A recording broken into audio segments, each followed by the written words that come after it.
Picture this. It's the middle of the night, deep inside a secret Soviet bunker.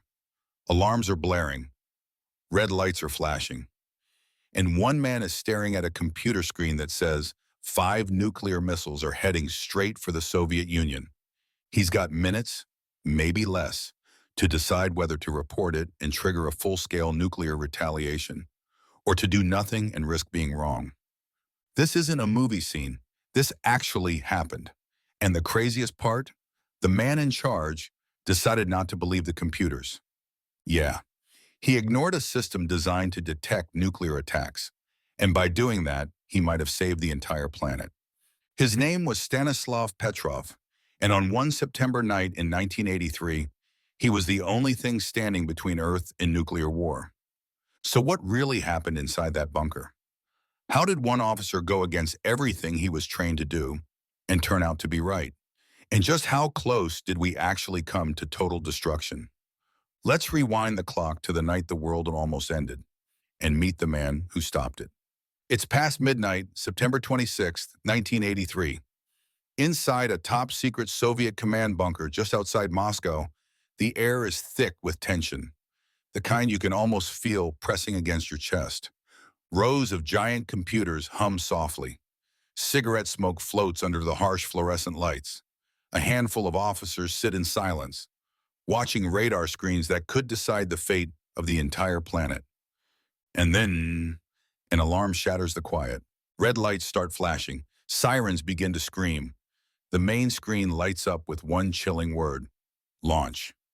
According to the Soviet Union's most advanced early warning system, an American nuclear missile has just been fired, heading straight toward them. The officers freeze. Everyone turns to one man, the duty officer on shift that night, Lieutenant Colonel Stanislav Petrov. He looks at the screen. One missile, then another, then 3, then 5. The computer is screaming, "Attack confirmed." If this is real, the Soviet Union has to strike back immediately. There's no time for debate. Once those missiles land, it's over. Petrov has minutes, maybe seconds, to decide whether to report the attack and unleash a full nuclear retaliation against the United States, or to trust his gut and do absolutely nothing. His hand hovers over the phone. His training says one thing. His instincts say another. The entire world, literally billions of lives, now rest on the decision of one man sitting in a dimly lit bunker at 12:15 a.m. And in that moment, Stanislav Petrov does something that would make no sense to anyone else in the room. He doubts the computer. He decides not to believe it. And that single choice, that gut decision in the middle of the night, may be the only reason you and I are alive to talk about it today. This is the story of the night one man saved the world by doing nothing. You just heard that right. One man sitting in a bunker surrounded by blaring alarms chose to ignore what every computer and every procedure told him to do. He could have started a nuclear war that night. Instead, he saved the world. This is the true story of Stanislav Petrov, the Soviet officer who stopped the unthinkable. We're about to go back to one of the most dangerous nights in human history, a night most people have never even heard about. We'll look at what really happened inside that bunker, what Petrov saw on his screen, and how one small act of human judgment prevented global destruction. And by the end of this video, you'll understand why every expert, and even NASA scientists later on, called this moment the closest we've ever come to nuclear war. So let's rewind the clock, step into 1983, and find out what made that night so terrifying and so unforgettable. All right, before we dive back into that bunker, let's rewind for a second. Because to really understand how close the world came to ending that night, you need to know what 1983 actually felt like. This wasn't just any year in the Cold War. This was the year everything felt like it could explode. Literally.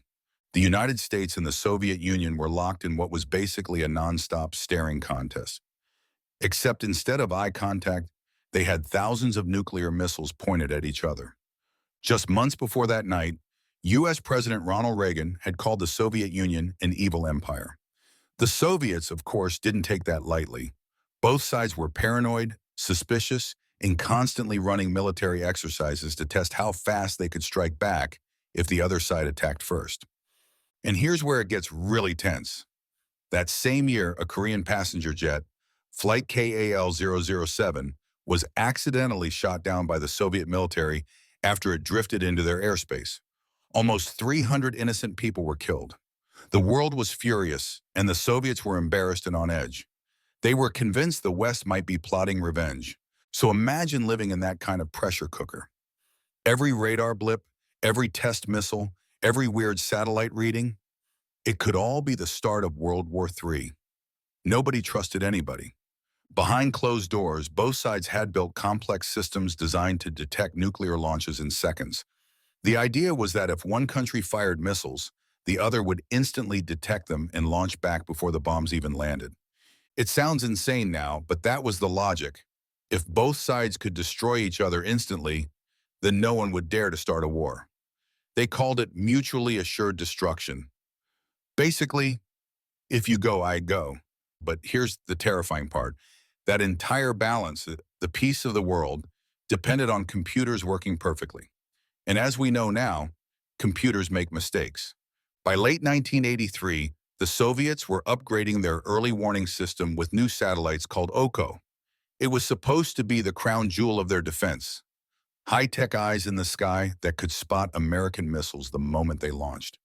On paper, it sounded foolproof, but in reality it was brand new, barely tested, and nobody knew how it would behave in real-world conditions. So when those satellites started showing something strange in the early hours of September 26th, 5 American missiles supposedly on their way, everyone at that base had one horrifying thought. Maybe this is it. Maybe the war we've been dreading is finally here. And sitting in the middle of all that fear and noise was one man named Stanislav Petrov, just doing his shift, not realizing that the next few minutes would make him a quiet hero of human history. So who was this man? This quiet figure sitting in that bunker the night the world almost ended? Stanislav Petrov wasn't famous. He wasn't a general with medals on his chest or some big-name politician. He was just a 44-year-old lieutenant colonel, a regular guy who liked his coffee, worried about his family, and worked night shifts like anyone trying to make a living. He lived just outside Moscow with his wife, Raisa, and their 2 kids. His life was simple: quiet mornings, long commutes, and the kind of job nobody talks about because it's all classified. Even his friends didn't know exactly what he did. All they knew was that he worked for the Soviet Air Defense Forces, the people responsible for detecting a nuclear attack before it happened. Petrov's background wasn't in politics or combat, it was in engineering. He studied radio and computer systems.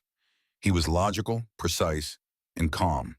The kind of guy who double-checks the math before making a move. He was smart, but not arrogant. Someone who believed machines could make mistakes because, well, they were built by people. That mindset would later become the most important thing in the world, literally. Here's the crazy part. Petrov wasn't even supposed to be at work that night. He was covering for another officer who had called in sick. It was supposed to be a normal shift. Long, uneventful, quiet. One of those nights where you're just counting down the hours till morning. But as fate would have it, he ended up sitting in the most critical seat on Earth. The place was called Serpukhov 15, a top-secret Soviet command bunker buried deep underground. It was part of a huge system designed to detect any sign of nuclear missiles being launched from the United States. The entire early warning network ran through this building. If the system detected something suspicious, a launch, a flash, any movement, the people inside had to verify it fast. Petrov's role that night was simple on paper, terrifying in reality. He was the first line of judgment. If the computers detected incoming missiles, he had to confirm the data and report it to his superiors. Once he did that, the Soviet leadership would have only minutes to decide whether to retaliate, to launch their own nuclear missiles before the American ones hit. Let that sink in. One confirmation from him could trigger the end of civilization.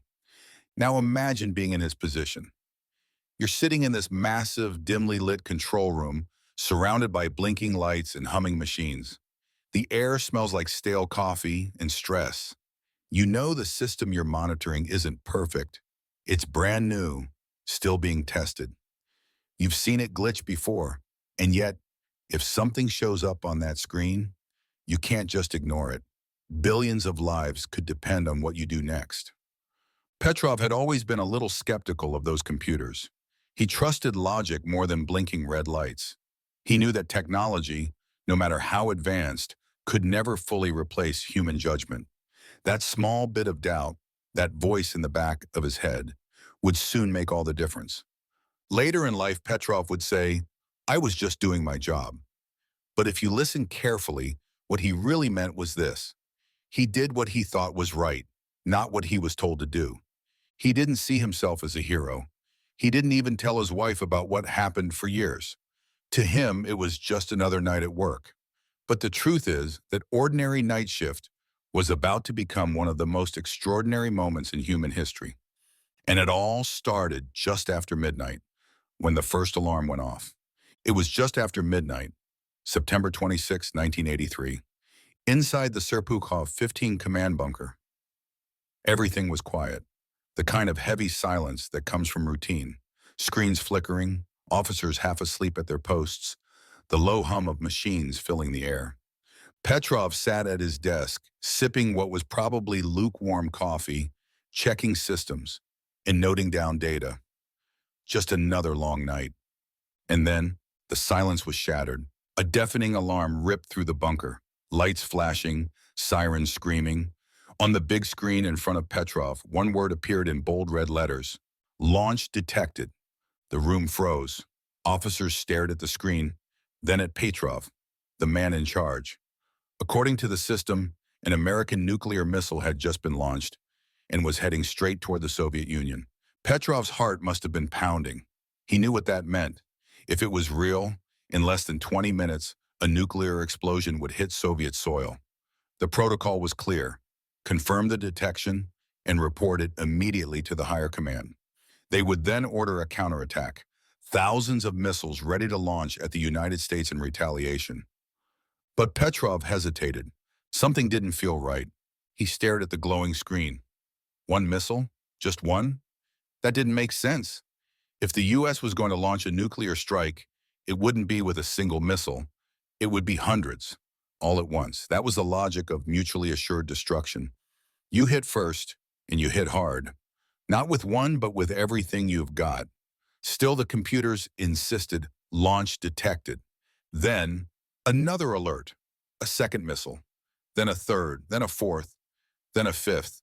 Now it was showing multiple launches, all coming from the United States. The bunker turned into chaos. Officers started shouting. Phones were ringing. Alarms were still blaring. Everyone looked to Petrov, waiting for his call. Was this real? Was it happening? Was this the beginning of World War III? Petrov had no direct way to verify it. The early warning satellites were reporting what they saw. Bright flashes over U.S. territory that looked like missile launches. The ground-based radar systems, however, hadn't yet picked up anything. And that radar data was the key. It could confirm or deny what the satellites were saying. But radar confirmation would take minutes. Long, unbearable minutes. By then, it could be too late to respond if the attack was real. So Petrov had to decide right now whether to believe the machines or his own gut. His hand hovered over the phone that would start the chain reaction, the one that would alert his superiors, who would alert the Kremlin, who would launch thousands of warheads in return. Imagine that moment. You've got the entire weight of the Cold War pressing down on you, your training screaming one thing, your instincts whispering another. Every second ticking by feels like a century. Petrov made his decision. He picked up the phone and reported the alarm as a false one, and no missile launch, no attack. He was betting the future of the world on his gut feeling. Minutes crawled by. Everyone waited for the impact. No explosions, no confirmation from radar, nothing. The room fell silent again. The missiles never existed. The system was wrong. It turned out that the Soviet satellites had misread sunlight reflecting off high-altitude clouds, a glitch in the sensors, and interpreted it as missile launches.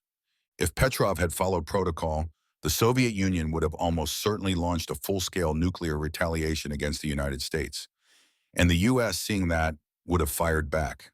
The result? Nuclear winter. Billions dead. Civilization gone. But none of that happened, because one man decided not to trust a blinking red light. Petrov later said, "I had a funny feeling in my gut. I didn't want to make a mistake, and thank God he didn't." Imagine this. The alarms are still blaring. The red lights are flashing across the control room like a heartbeat gone wild. You can barely hear yourself think. People are shouting. Phones are ringing. Everyone's eyes are locked on one man, Stanislav Petrov. He's gripping his chair, staring at the massive screen in front of him. 5 American missiles, that's what the computer is saying. 5. Headed straight for the Soviet Union. The word launch is flashing in red over and over like it's screaming at him, "Act! Act now." Every second that passes is one less second to respond. The clock is literally ticking toward the end of the world. Petrov's job by the book is simple. Pick up the phone, report the launch to his superiors. If he says, yes, the attack is real, the Soviet leadership will immediately prepare a counterstrike, a full nuclear retaliation. Thousands of warheads aimed at American cities. Within minutes, the U.S. would respond and the planet would burn. But Petrov doesn't move. He just stares. Something in his gut says, wait. He starts running through the logic in his head. He knows the system isn't perfect. It's new, rushed, full of potential bugs. He knows the Americans aren't stupid. If they wanted to start a nuclear war, why would they send only 5 missiles? That's suicide. It makes no strategic sense. He also knows that, right now, Soviet radar hasn't confirmed anything. And if missiles were really on their way, radar should have picked them up by now. So, either the radar's wrong or the satellites are. One of them is lying, but which one? He's got people staring at him, waiting for orders. Some of them are terrified. Others are convinced this is it. The U.S. has attacked. One officer urges him to follow procedure. "Comrade Colonel, what do we report?" Petrov breathes, deep. He can feel the sweat running down his back. His fingers hover over the phone that would set off the chain of command. He thinks of his wife, his kids, his home. He thinks about the consequences of being wrong, either way. If he says it's a false alarm and it's real, his country will be destroyed. If he says it's real and it's false, he'll start World War III. He's standing at the intersection between annihilation and survival, and he has to choose in seconds. And then quietly, calmly, almost as if speaking to himself, he decides, no, this is a false alarm. He picks up the phone and reports to his superiors. The system is malfunctioning. There is no attack, no panic, no shouting, just certainty, the kind that comes from pure human instinct. And then, silence. Every eye in the room is fixed on him. Every second stretches like an eternity. If he's wrong, the missiles will hit any moment now. They wait and wait. But nothing happens. No explosions. No flashes. The world doesn't end. Petrov exhales finally. He was right. The system had malfunctioned. It mistook sunlight reflecting off clouds for missile launches. He just saved the world. And nobody in that bunker even cheers. They just sit there, drained, processing what could have happened. Petrov would later recall, "I didn't think of myself as a hero. I just thought it was a false alarm. But that one quiet moment of hesitation, that one refusal to obey blindly, might be the reason any of us are here today." The alarm had stopped. The red lights faded. The bunker's deafening sirens quieted to a low hum. For everyone else, the night was over. The world was still spinning. The crisis had passed. But for Stanislav Petrov, the tension didn't vanish. If anything, it got heavier. After the false alarm, Petrov had to explain exactly what happened. Higher-ranking officers demanded answers. Why did he report a malfunction instead of following protocol? How could he ignore the system? He was interrogated by superiors. They grilled him, trying to figure out if he had made a mistake, or worse, deliberately disobeyed orders. The same computers he doubted were now under suspicion. Was the software faulty, or had Petrov done something unusual? It wasn't easy. The Soviet military was rigid and disciplined. Questioning a direct order, even if it saved lives, was considered dangerous. Some of Petrov's colleagues were furious that he had gone off the script. He explained calmly that he had followed his reasoning. He knew the system was new and prone to glitches. He pointed out that the radar hadn't confirmed any launches and that launching a retaliatory strike over just a handful of detected missiles didn't make sense. In short, he trusted logic over blinking red lights. But the world didn't celebrate him. There were no medals waiting, no public speeches, no parades. In fact, he quietly returned to his regular duties, and the event was classified for years. The officers above him filed the incident away, labeling it a system error. Nobody in the Soviet Union or the outside world knew just how close humanity had come to annihilation. Even Petrov himself didn't tell his family what happened for decades. He didn't think of it as heroic. He would later say, "I was only doing my duty. I was just reporting what I believed to be true." It wasn't until much later that the truth emerged. Analysts, historians, and journalists began piecing together the events. They confirmed that the launch was a false alarm caused by sunlight reflecting off high-altitude clouds, a rare but critical glitch in the early warning satellites. Experts would later agree, if Petrov had followed procedure blindly, the Soviet Union would have launched a counterstrike. The United States, detecting the retaliation, would have responded in kind. Billions of lives could have been lost in minutes, and all because one man decided to trust his instincts over a machine. The investigation revealed the irony. The system that was supposed to prevent nuclear war almost caused it, and the only reason it didn't was Petrov. It would take decades before he was recognized internationally. He received a few awards later in life, mostly from foreign organizations, but within Russia, he remained largely unknown. The quiet man who had held back the apocalypse stayed humble, preferring a normal life with his family, away from fame or fanfare. The lesson was clear. Sometimes the difference between disaster and survival isn't technology, politics, or power. Sometimes it's just a person, calm, skeptical, and willing to think for themselves. So how did it happen? How did a top-secret, high-tech Soviet system nearly trigger World War III over nothing? The answer is surprisingly simple and scary. The Soviet Union had recently launched a new satellite early warning system called OCO. Its job was to detect missile launches from the United States in real time, using satellites that watch for the heat signature of rocket engines. In other words, if a missile launched, it would burn fuel, produce heat, and the satellite sensors would see it from space. Sounds impressive, right? On paper, it was brilliant. But here's the catch. Satellites can't tell everything apart perfectly. On that night, the OCO satellites saw something very unusual. The sun reflecting off the tops of clouds at high altitude. To the satellite sensors, it looked exactly like the heat signature of a missile launch. The system had no way of knowing the difference. Blinking lights on a screen told the operators, "Missiles incoming." Meanwhile, the ground-based radar, which could actually confirm objects moving at high speed in the atmosphere, had not detected anything. But by the time radar data would have come in, the protocol demanded immediate reporting.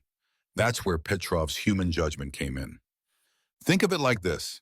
Imagine a smoke detector going off because the sunlight hit a mirror at just the right angle. The alarm is screaming, "Fire!" But when you look around, there's nothing burning. Most people would just panic. Petrov? He paused, thought about what made sense, and ignored the machine. It wasn't the computer's fault. The sensors were following the rules. It was just a combination of rare conditions, high-altitude clouds, sunlight at the wrong angle, and a brand new satellite system that wasn't fully tested in real-world conditions. That perfect storm created a false alarm that almost started a nuclear war. Experts later analyzed the incident and called it one of the closest calls in history. They confirmed that if Petrov had followed protocol blindly, the Soviet Union likely would have launched a retaliatory strike within minutes, and the U.S., detecting it, would have fired back. The world could have ended in a matter of hours. So in the end, it wasn't a human mistake, and it wasn't a mechanical mistake. It was a rare alignment of nature, technology, and timing. And the only thing that saved humanity was one man's ability to think critically when the lights were flashing shed. It's a lesson in humility.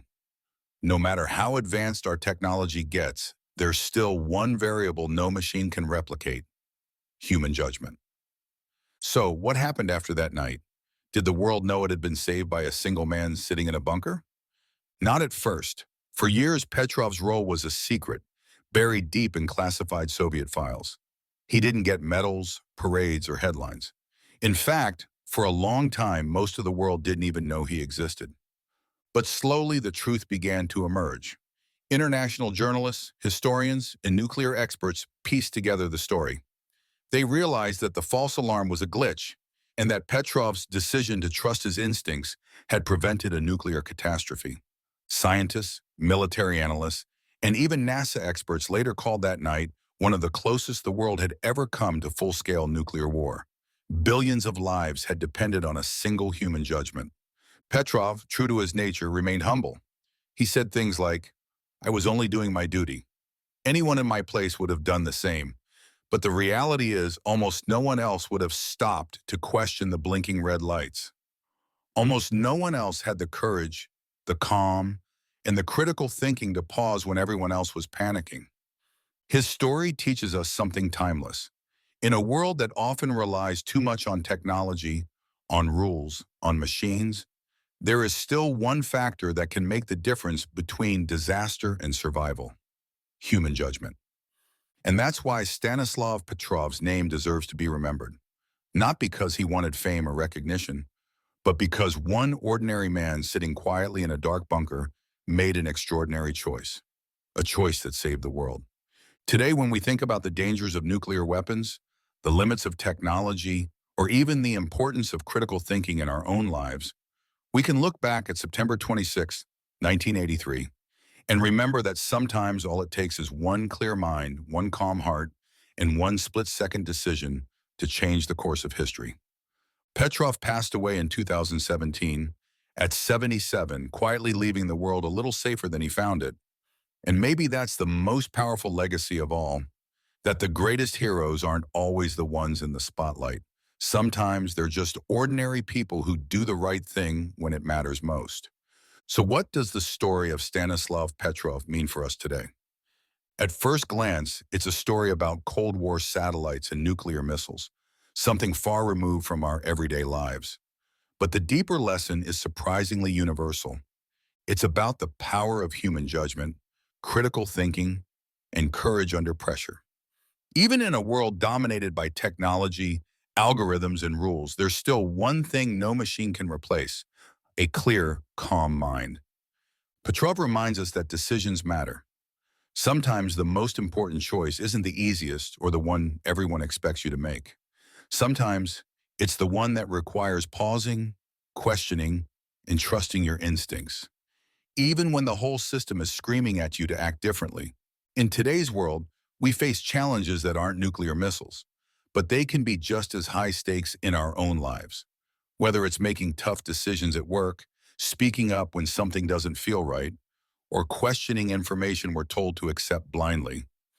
Petrov's story teaches us thinking critically, staying calm under pressure, and trusting your judgment can make a difference.